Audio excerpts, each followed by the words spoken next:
I'm Brandy Vaughan, and for those of you who don't know me, I have been an activist speaking out against SB 277 here in California. Wow, what happened to our rights? Yeah. How did I sit back and let this happen? Yeah. This is a very slippery slope. In this fight, I have been under a little bit of heat, and I wanted to document this just in case. I wanted to show some of the intimidation tactics that I've been under. There is a lot of shady stuff that goes on behind the scenes. I got involved in this fight because I used to work for Merck here in Santa Barbara where I live, and I worked there from 2001 until 2003, and I sold Vioxx for Merck. Vioxx was eventually taken off the market, and it was proven that Merck had knowledge that it increased heart attacks and stroke by 2 times, and it injured and killed a lot of people. It was eventually pulled off the market, and I lost a lot of faith in the healthcare system. I went to Europe, and then I came back with a 6-month-old son, and I was bullied at the pediatrician's office in San Francisco when I asked to see vaccine inserts and questions about them. That was a huge red flag for me because I already had mistrust of doctors and the healthcare system in general and pharma.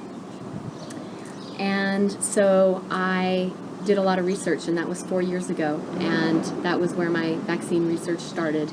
And I realized that they were not very safe, actually, and not very effective, and I chose not to vaccinate my son.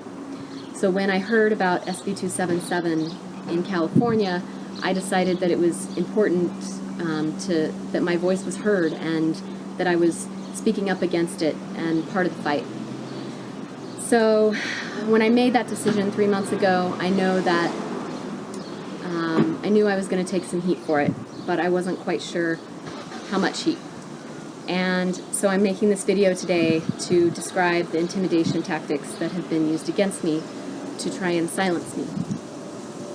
The first one happened when I was coming back from the Capitol, a rally in Sacramento against SB 277. We're not going away! We're not going away! We're not going away! We're not going away! And I came home with a friend to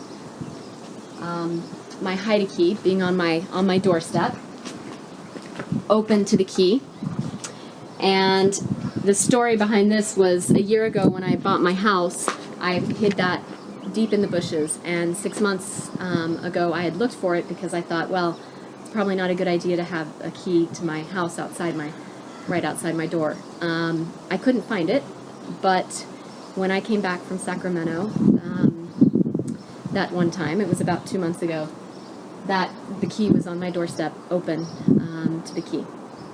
That day I had my locks changed, and I called an alarm service, and I installed a $3,000 alarm system 2 days later. So what happened, apparently, is someone opened the door, the front door, went through the front door, picked the lock, and my alarm went off, and they immediately disarmed it with the master code, which nobody had but me. I made sure nobody else had that code, and they disarmed it at the panel with that code. Panels inside.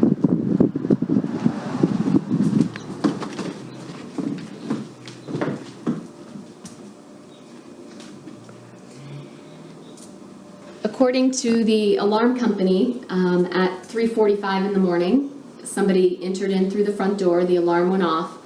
They disabled the alarm by putting in the master code right away into the panel. And then at 3:46 in the morning, my hallway monitor sensor went off. So someone went down the hall. And then at 3:48, someone opened my dining room window and then closed it right away. And then if you notice, the dining room window actually faces out towards the backyard, which is much more private than the front door, which they used to enter that time. And then they went over to the keypad, entered the code again, and then left through the front door at 3:49. After the incident, I talked to some security experts who have actually done intimidation for corporations, and they explained a few things. They said, well, A, they were probably tapping your place, so everything I say and do in here is listened to, if not watched. And then opening of the back window, because it's a much more private way to get in for future reference, for future visits. When I did return home, and the police came in and made sure nobody was here, and then I came in after the alarm was set off, after the break-in. And what I did notice was they had left this window unlocked, like this. And before I left for Sacramento, all of the windows and doors were locked, double locked actually. I went through twice to make sure that they were locked. So after that happened, I didn't really feel comfortable sleeping in my house again because, of course, they could come in and disarm my alarm whenever they wanted. There wasn't really another way to secure the system. I changed the code, but again, who knows how they got the code in the first place. The security expert is pretty convinced that the house is tapped. My phone is being listened to, my conversation, my text.